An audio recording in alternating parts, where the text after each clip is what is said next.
अच्छे काम कर रहे हैं तो आपका दिल, आपका हार्ट ऐसे साफ रहता।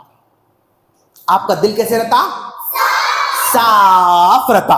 अगर आप लोग मान लो नमाज नहीं पढ़ रहे,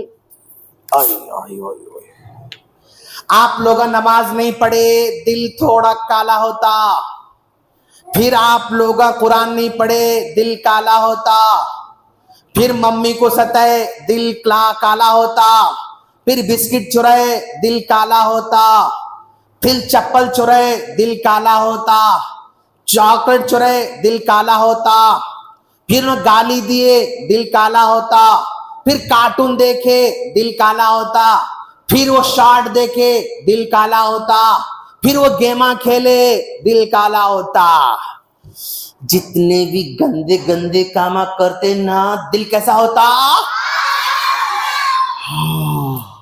अच्छे काम करने वाले का दिल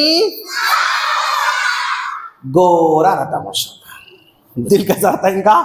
गोरा रहता। तो आपको गोरा दिल होना, काला दिल होना? जन्नत में गोरा दिल जाता, काला दिल जाता?